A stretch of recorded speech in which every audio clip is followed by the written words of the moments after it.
Welcome to the Minnesota Rovers Tuesday evening presentation. Minnesota Rovers is an outdoors club based in Minneapolis, St. Paul. Our members organize trips that range from 1 hour to 2 weeks in Minnesota or further afield. Examples of our activities include hiking, biking, backpacking, skiing, snowshoeing, paddling, and rock climbing.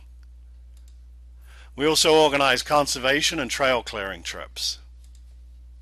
Our members have experience and skills in many outdoor activities, so if you want to learn a new outdoor activity, we can probably help you. For more information, go to mnrovers.org. Now let's move on to this week's presentation. Tonight, you're here to hear from author and fellow rover, Kerry Griffith, as he talks about his book, Gunflint Falling, Blowdown in the Boundary Waters. Kerry J. Griffith has written 3 nonfiction books, including Lost in the Wild, Opening Goliath, and Gunflint Burning, Fire in the Boundary Waters, which was published Minnesota 2018. His novels include Wolfkill, Cougar Claw, and Killing Monarchs. He is the recipient of a Minnesota Book Award and a Midwest Book Award.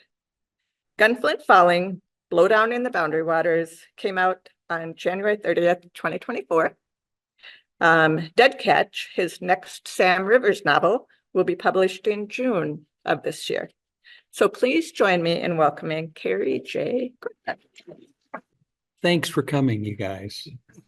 We really appreciate it. And I love the opportunity to talk to the Rovers. I love your organization. I loved all those trips that were, I am a Rovers member. I don't go on a lot of the trips. I tend to, look at the notices vicariously. I mean, notices like that, diving, scuba diving, the Apple Valley coral reefs. Who knew? I mean, but no, I really appreciate what you guys do. And I really appreciate the opportunity to come and talk to you about my latest nonfiction book, Gunflint Falling, Blowdown in the Boundary Waters. Just by a show of hands, the book is about the July 4th, 1999 derecho or blowdown that happened in the Boundary Waters. How many people remember that event? Okay, probably about 2/3. Is anybody here who actually lived through that event or was in the Boundary Waters? Okay, great. I'm going to talk for about 25, 30 minutes, but during Q&A afterwards, I'll have a little Q&A. If you want to share your story about what happened to you at the time or you two, I'd love to hear it. I've heard a lot of stories. I've interviewed a lot of people, and I'm always really intrigued by people's firsthand account of what happened to them. And I'm going to share some of those with you today. This part of the presentation is shameless self-promotion. Stacy has already covered some of it, so I'll just go forward. Thank you. You want to stand up and say that? No. I appreciate that. Tonight, we're going to talk about Gunflint Falling. As Stacy mentioned, I do have the next Sam Rivers book coming out in June. Look for it then. But now, when you write a book like Gunflint Falling, and unfortunately, I didn't have a lot of copies. This one I actually have to take back with me. Oh, I should mention, too, that for all of you people who were kind enough to come out tonight, somebody is going to win a free copy of my last nonfiction book, Gunflint Burning, Blowdown, Fire in the Boundary Waters. This is about the Ham Lake Fire of 2007. Now, I'm not going to just give it away to anybody. The way this works is that over the course of my presentation, I'm going to give you the answer to 3 true-false questions. Yes? No. Yeah. So you got to pay attention. And I'll say the questions aren't that difficult. So definitely pay attention. We're going to have a show of hands. Is it true? Is it false? If you get the answer to all 3 questions correct, you're in the running to win a free copy of the book. Unfortunately, I can't give a free book to everybody, so I have a way of breaking a tie.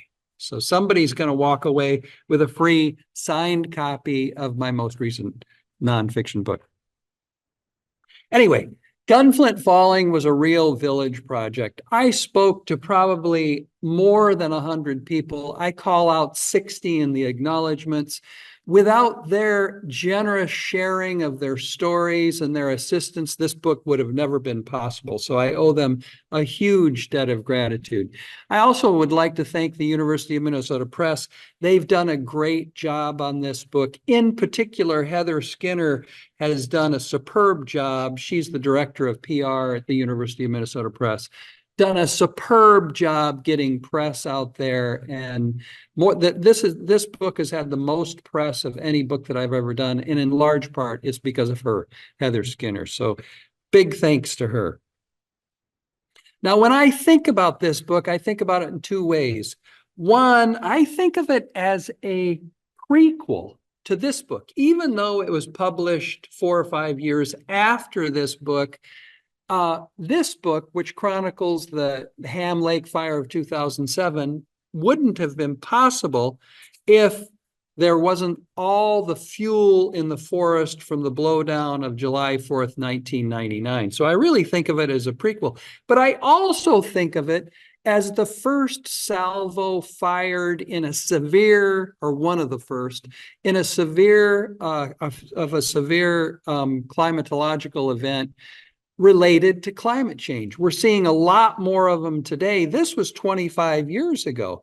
And a lot of people don't know this, but the derecho, a derecho is defined as a straight line wind of 80 miles per hour or more wind speeds that goes 250 miles. Now, a lot of people don't know this about the storm of July 4th, 99. We know it hit the boundary waters really badly, but it actually traveled 6,000 miles. This diagram shows you the first 1,000 miles, and it actually went through the boundary waters, started over the border in North Dakota, went through the boundary waters, kept traveling into Canada. Now, one thing I was amazed with when I started writing this book is that there were 48 million trees felled in the boundary waters. You people that witnessed it firsthand can attest to that. And amazingly, no one died. But as the storm kept heading east into Canada, a few people did die from the storm. It headed out through the Northeast, went into the Atlantic, headed due south, came in South Carolina, blew through the South, finally burned itself out going through the Mississippi Delta into the Gulf of Mexico. And it took 2 or 3 days doing that. So this was a really significant climate event. Now, this is a map by the Superior National Forest of the Blowdown area. I show it. It's not really that accurate, but what it does show you is that intense area of red where it says 67 to 100%. It was mostly 100%. It was 5 to 10 miles wide and almost 40 miles long. A very significant blowdown where in that particular area, it just leveled every tree. And you can see that is in the heart of the boundary waters. Now, in this book, I try to bring the whole incident of the July 4th, 99 blowdown home by telling the human story. And I do that by covering both a couple of different stories about wilderness rangers who were working in the wilderness on July 4th, 99, but also the story of a couple of campers that were in there, 2 separate camping parties, and who were actually, a person in each of those parties was injured. Now, one of the things that those people that I just mentioned wouldn't have known on July 4th when they woke up in their campgrounds was that there was anything going on with the weather. In fact, most of them had gone in on the 1st or the 2nd or the 3rd. And if they had cared to look at the weather reports at the time, they would have found issued from the National Weather Service. The National Weather Service in the U.S. has 122 stations The two that are important to this story are in Duluth and Grand Forks. Grand Forks monitors and forecasts the weather for Bemidji and northwestern Minnesota. The Duluth station does it for northeastern Minnesota, including the Boundary Waters and Ely. If they would have read the forecasts on the 3rd, say, and gone in, they wouldn't have seen anything necessarily untoward. It was going to be hot. It was going to be humid, chance of thunderstorms. Maybe the winds would get a little gusty, but there was no anticipation of what was about to befall them. It was even on July 4th at 7 in the morning at 7 o'clock, around 7 o'clock, they issued the Grand Forks station issued a weather forecast that again was pretty, low key, pretty moderate. Didn't anticipate the winds that were about to happen. Now, one of the things that I reference in this is that the National Weather Service in Norman, Oklahoma, which monitors the weather across the entire United States, they were actually watching storms two or 3 days early start forming in Montana and South Dakota. And those storms are headed straight for northeastern Minnesota and northern Minnesota. And those storms, when they looked at those storms, they thought, well, they look like they're going to peter out over South Dakota and North Dakota, and they won't amount to much. But by 7:49 on the 4th of July morning, they described those storms as coming into Fargo and abruptly changed. The nature of them abruptly changed. And suddenly they became this juggernaut of wind that kept heading. They immediately issued a forecast for the Bemidji area, warning of a severe thunderstorm and severe winds with possible hail. And they, and there was more than $1 million in damage in Fargo as it crossed the border, heading to the northeast, right? Now, the weather station in Duluth always watches in the summer in particular, because weather always comes out of the west. They always watch those forecasts come out of Grand Forks. And when they saw that forecast by 10:45, they issued one for the Ely area and the Boundary Waters. Now, the problem, of course, you remember in 99 is that the Boundary Waters, everybody that was there had no idea what was coming. And they just had to rely on their, what they could see in the sky and what they could sense from the wind and everything else. So most of the people that I talk about in the book had no idea that this storm was coming. There was no way to alert them. Now, I talk about a couple of wilderness rangers. One was Nicole Selmer, who was leading a group. She was one of those people who went into the woods on July 2nd with a group of volunteers, and they were working on a portage from Mudrow Lake to Fourtown Lake. And they actually had a little warning, because they were when they did work on the portages, they would hang a transistor in the tree beside them where they were working, and they would listen to music from WELY, the local station in Ely. They were close enough to get that station, and they heard the forecasts of bad weather coming into Ely. So they were slightly prepared, but not much. And I chronicle the story they tell while they endure the storm. Even though they were north of the main line of the storm that happened, the storm was so big and so wide, they were really hit badly by the storm.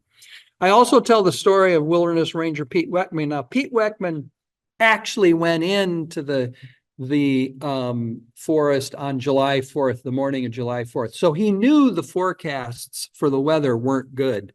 But he started in Moose Lake, and I tell his story because he was in the exact center of the storm as it bore down on the Boundary Waters. He went into Moose Lake with a fellow Forest Service employee. They went all the way up to the border. They turned the border mid-morning, about 10:30 or 11. They looked to the west, southwest, and what they saw unnerved them. huge black skies. And so they decided, we got to get back to the base. So they go back the way they came, all the way down, and they just get to the Forest Service station at the end of Moose Lake, and the skies open up. Actually, when Pete told me about it, he said the sky to the west was purple, and it just came on. And I chronicle this in the book, but a lot of people asked, were wildlife affected in the storm? And he tells the story of a gray heron who tried to lift up in the storm. I should back up. He and his buddy made it into the cab of their truck, which fortunately was in an open area, in a big parking area by the U.S. Forest Service dock. But they looked around, and he watched a couple of ducks just fly through the air. They had nothing.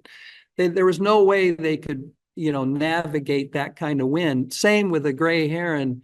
It just, tried to lift up, and it just got, roiled by the strong winds. So Pete has a really powerful story to tell.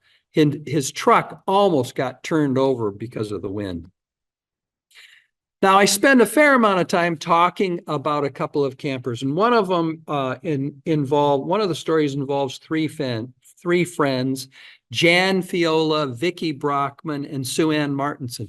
What's funny about this story, if there's any humor in it at all, is that Jan and Vicky had been to the Boundary Waters several times, and they'd done this circular trip into the Boundary Waters. This is a familiar trip. Some of you may have done it before.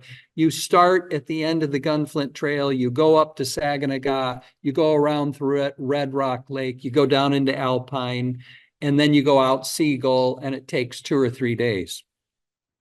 Well, Jan and Vicky had been on this, and they met Sue Ann Martinson, and Jan and Vicky were in their mid-30s, and Sue Ann Martinson was 55, and they met her at a party, and somehow it came up that they were going to take this circular trip on the 4th of July weekend, and Sue Ann told them, I've never been to the Boundary Waters. And first time. And so they said, well, you should come. Jan is a great cook. She's a wilderness cook. We always take in boxes of wine. And so they were really looking forward to it. Sue Ann was looking forward to her first trip in the Boundary Waters, and she was going to sit in the middle of the canoe. She wasn't even going to have to paddle. And so she thought, this is perfect. I can finally see the Boundary Waters. So they head up. The idea is on July 2nd, they go up, they stay at end of the, actually on July 1st, they camp at the end of the trail campground at the end of the Gunflint Trail. Then on July 2nd, they go to an outfitter, they get their canoe and their paddles and everything they need, they load it. They head up on July 2nd and do the first part of the circuit. They go down to on the southwest side of Saginaw Lake, they find a island to camp, and sure enough, Jan fixes a beautiful meal. They have wine, they have hammocks, they're all readers. They sit in their hammocks and read throughout the afternoon. It's wonderful. The next morning, July 3rd, they wake up, they do their first portage into Red Rock Lake. They, canoe through and see some of the beautiful features of Red Rock Lake. They go down, they get into Alpine Lake. Now, Jan and Vicky have stayed here before, so they know that there's this one particular campsite that's right across from the major portage that takes people from Alpine Lake into Seagull Lake. It's the one most people take to go in and out of Alpine. Now, coincidentally, there is another portage out of Alpine. It goes down a thing called, it's a small creek, really. It's called Alpine River. It's usually swampy and very low, and most people don't take that way. They go through the big portage, but it becomes important later in the story. So this was actually the place where they camped that night, right across from that portage. Again, that becomes important too. And they get there July 3rd, Saturday afternoon, and they wake up there July 4th in the morning. Now, On Lake Polly, which is in south central boundary waters, there's another group of people that includes Lisa Noss and 4 of her friends. Now, these folks have, again, gone into the boundary waters early. They hurried to get up to Lake Polly to find the ideal campsite. One of their party had paddled by this campsite before and knew it would be perfect for them. It was Lisa Noss's second time in the boundary waters. She hurries up with a couple of, I think 2 of their party go in early to score the campsite. Lisa and the other 2 people go up Saturday morning, and Lisa rents a canoe from Sawbill Outfitters off of the Highway 61 up there. It's a small canoe. It's 55 pounds Kevlar. It enables her to do the portages to get into Lake Polly. And it's not an easy portage. It takes about 4 hours to get into Lake Polly, and they go through several lakes, several different portages, but they get there on the evening of July 3rd, and the two of their friends that got there before fixed a spaghetti meal. And again, one of them brought a box of Merlot wine. And actually, Lisa, I think, brought a pint of vodka and Crystal Light lemonade powder mix. Yeah, many of you are nodding your heads. I know. You're familiar with this mixed drink in the boundary waters. So they had a great time. Now, all of these parties wake up on July 4th morning. Now, you guys can probably attest to this, but from all the people I spoke with, the morning of July 4th was still, and it was hot. It was really hot. In fact, most of these people spend the morning in the water, just trying to cool off. They take several dips throughout the morning. It's getting up to 80, mid 80s, very humid. The lake looks like polished steel. There's just not a breath of wind until about 10:30 or 11. And then there's a little change in the weather. There's a whisper of wind that comes up. You can see it on the water. You look to the west and the skies start looking a little angry, and they start coming on. And by 11:30, 11:45, where Vicki Brockman is and her 2 companions, the skies finally open up, and I think it rained approximately 4 to 6 inches in different parts of the boundary waters in about an hour. So it really poured down on them. They seek refuge in their tent, and Vicki is looking out about 11:45, 11:50. She's looking west through the little window in her tent, and she can see that the winds are coming so strong that some of the trees are starting to snap off at the top. And they've put their tent right in front of a big jack pine. You can see it here in this picture. And she looks up and she's so startled and so fearful. She tells her friends, get down, get down. And she gets down. She lays on her side like this. She gets in a fetal position and she covers her head like this. And that tree, that jack pine, falls right on her hip. And Sue Ann Martinson said we could hear the break in her pelvic bone. And obviously she's in a world of hurt after that. Not only does the tree, amazingly, that tree fell on her hip, she took the brunt of the force from the tree and actually kind of saved her 2 friends. The Sue Ann Martinson, the 55-year-old, this is her first trip, is pinned by the branches of that. And Jan Fiola is partially pinned too. The tent is collapsed around them, and for a while they just have to wait out the storm. The rains are pounding. Finally, Jan gets out and calls for some help to some campers across the way. I forgot to mention that one of the things that happened in Alpine Lake is that this was 4th of July weekend. Alpine is a close lake. As you've probably noticed, all those red dots, those are all campsites. Most of them were full, so there were a lot of people on Alpine Lake. But you can imagine what people did after that incredible storm. Alpine Lake was in the center of the worst hit, so the forest was devastated. It was just blown down. And of course, everyone that still had a serviceable canoe, wanted to get out of the woods. And so they just started going down to that main portage. Well, fortunately, the main portage was right by Vicki Brockman's campsite. And Jan and Vicki couldn't get up. She was laying on the ground. She couldn't move. And Jan and Sue Ann would go down, and anytime somebody went by, they would say, well, you can go over to that portage.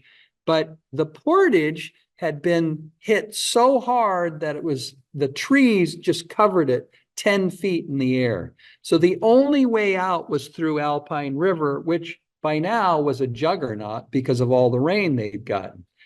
So it becomes the primary way. So Sue Ann Martinson and Jan Fiola tell anybody who goes by, they tell them two things. You've got to go up to the Alpine River, and they tell them where to find that portage. And please send a medevac. There is no way we can get Vicki Brockman out in the condition that she's in. There's no way they're going to get her into a canoe. There's no way she can really move without a gurney. Now, similarly, Lisa Nass is in her campsite, and her friends, as the storm moves in, their campsite faces due west. They hunker behind a tarp that they've set up and they put on two trees. And Lisa's looking at their campsite has a little cove behind it where they've put their canoes. And Lisa, in the height of the storm, looks down and she sees the wind start picking up her canoe and throwing it, starting to move it off the shoreline, and she's afraid she's going to lose the canoe that she rented. And so she runs out from behind the tarp, runs down to grab her canoe and pull it up onto the shoreline. And just at that moment, one of the trees that the tarp is anchored to breaks off, goes down, and if it would have hit her in the back of the head square, it would have crushed her skull. But it hit her in the side of the head, knocked her unconscious, and she was hurt pretty bad. Same thing with Lisa Nass. There's no way they're going to be able to portage out with Lisa, who's she's unconscious, in and out of consciousness. And so they make sure she's warm. They get her into a tent, and two of her companions decide the only thing to do is go out and get help. It's very different than Alpine Lake because they're deeper into the boundary waters, so there's not as much traffic going out. So two of them just take water bottles and a couple of fig bars, and they head out as fast as they possibly can. They traverse those 4 hours of portages that they had traversed the previous day, took about less than 2 hours to get out because they knew they had to. And plus the rains had come so heavy that the portages flowed a little better. They make it out to the campground where they had camped the first night they had been up. And amazingly, now this was 99, right? So they had the flip top, and you plugged the electrical device into the cigarette lighter of your car. They amazingly were able to drive out to a high point and make a call, and they got the law enforcement officer for the Superior National Forest, and they told him what had happened, and he said, don't worry, we'll get somebody out there. Now, the last two flights of the day, there were a couple of Forest Service pilots, Pat Lowe and Wayne Erickson, and their last two flights of the day, one of them took out Lisa Nass, and one of them took out Vicki Brockman. This picture on the left is Vicki Brockman. Of course, they had to put her on a gurney to get her into the back of the Beaver. Same thing with Lisa Nass. Now, truth is stranger than fiction, because I interviewed Vicki Brockman and she told me, yeah, this was really before I knew all of Lisa Nass's story. She said, yeah, we went to Ely and they took one look at my, they did an x-ray of her pelvis and they said, there's nothing we can do for you here. You've got to go down to the Trauma One Center in Duluth. And so she gets in the ambulance and she tells me, yeah, I got in my ambulance and I was going down with another person and she was in a world of hurt. She was really hurting. Well, it turns out the person in the ambulance was Lisa Nuss that she was with, because Lisa had been flown into Ely, had been shown to the doctors. The doctor said the same thing. You've got to go to the Trauma One Center. They both go down there. Eventually, the story ends well. Vicky, they do another x-ray, an MRI. They see her pelvis is broken, I think, in 13 places. And there's nothing you can do with the pelvis. You can't put a cast around it or anything like that. So the only thing they could do was keep her still and let her body heal itself. So she was there for 10 to 14 days. She did, with good humor, tell me it was the best window on Lake Superior she'd ever had. And now Lisa Noss got down there, and she got down there in the nick of time because her brain was swelling up from the strike that she had. And they had to cut into her skull to relieve pressure from the brain. And ultimately, she makes a full recovery too. Now, by the numbers, the storm itself actually only happened over approximately 2 hours on the 4th of July, approximately noon to 2 p.m. It flattened the boundary waters in an area 40 miles long and 5 to 10 miles wide. It felled, as I mentioned before, 48 million trees, which have impacted almost 500,000 acres of the boundary waters. And it cost in the first 2 weeks alone $800,000. And there were 310 people working on it at one time.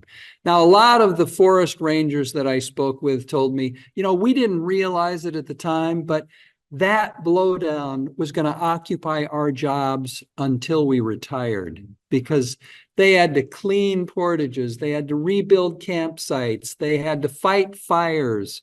It was that significant of an event.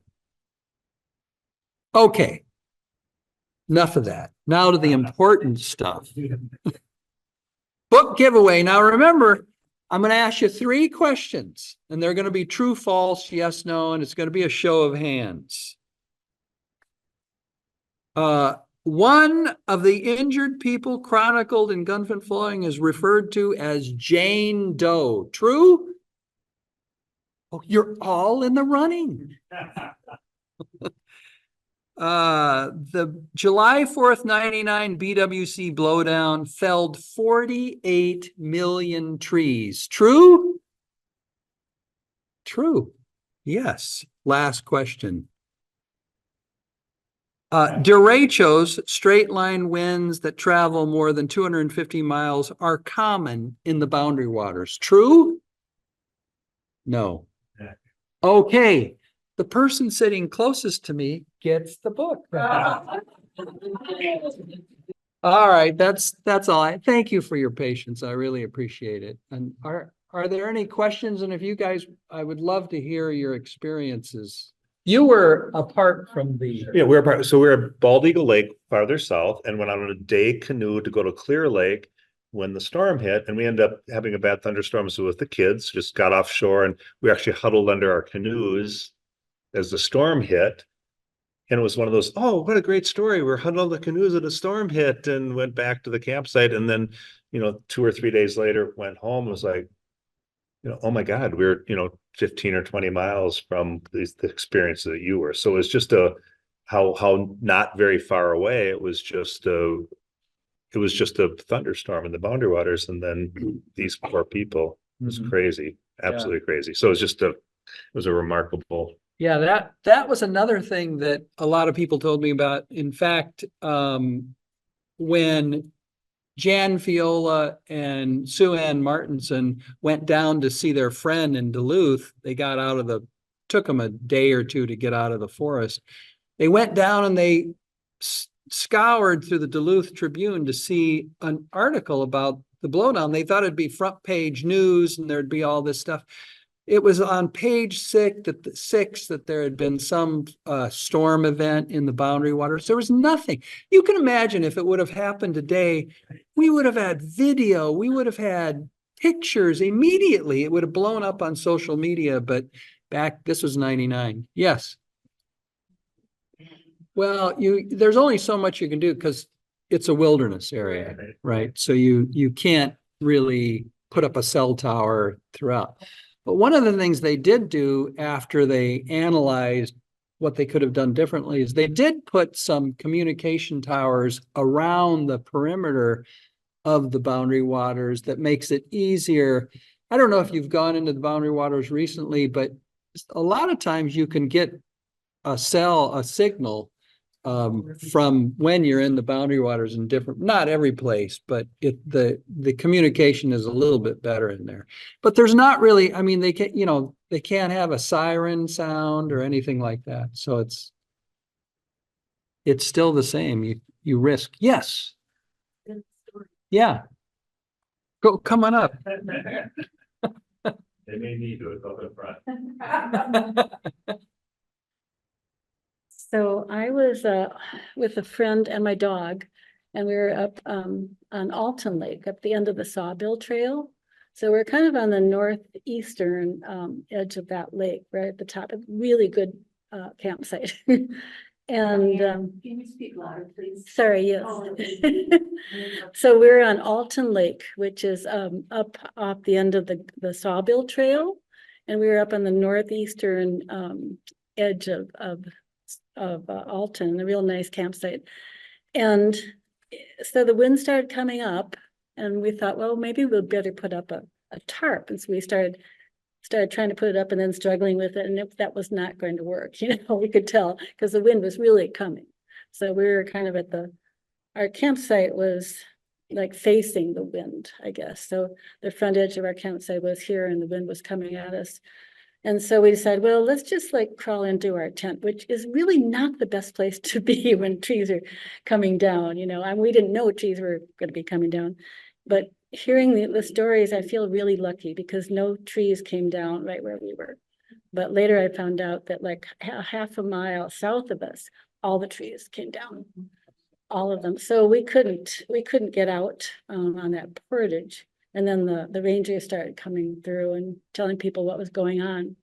And so we couldn't get out, but there was a stream that goes up the north end of Alton and comes around down into Sawbill, and that was clear, so we could get out that way. And one reason I went up that weekend, it was 4th of July weekend. I had a dog who was terrified of fireworks. Kind of backfired. So as we were trying to put up the tarp, she's like getting more nervous and more nervous. And finally, she just took her little paw and just like, did that to the door of the tent and said, I'm going inside. I don't know about you guys, but I'm in. And I think I've learned too that is, when I go into a campsite now, I kind of check it out with that in mind, because the best place for us to be would have been with like our backs up against one of the big boulders, I think. Not in your tent, where you can't see going. And it sounds like on. you're the tarp. Did your campsite face west? Well, we face southwest. Okay. Yeah. Yeah, one of the wilderness rangers that I interviewed, and I wrote up his story. It doesn't make it into the book, but it'll be in next month's Minnesota Conservation Volunteer. He had a really instructive, anytime he goes into the boundary waters during the summer, he now will get in he'll get in a campsite that faces west, and if a big storm comes up, he goes right down by the water, and then he can avoid the falling trees. He gets blasted by the wind and the rain and the lake water and stuff like that, but he doesn't have to worry about 100-year-old white pines Falling. That would have been the best, the Yeah. second best place or another good place. So one other thing that happened that I wanted to ask you about is, so we weren't sure what had happened because we couldn't see the trees going down where we were. And then we started hearing all these chainsaws. It was a little annoying. We're up here in the Boundary Waters and there's like chainsaws like going off. And then the rangers started coming through in canoes and told us what had happened. But we stayed for a while and we went out in a canoe that afternoon. And there were fish jumping out of the water across the whole lake.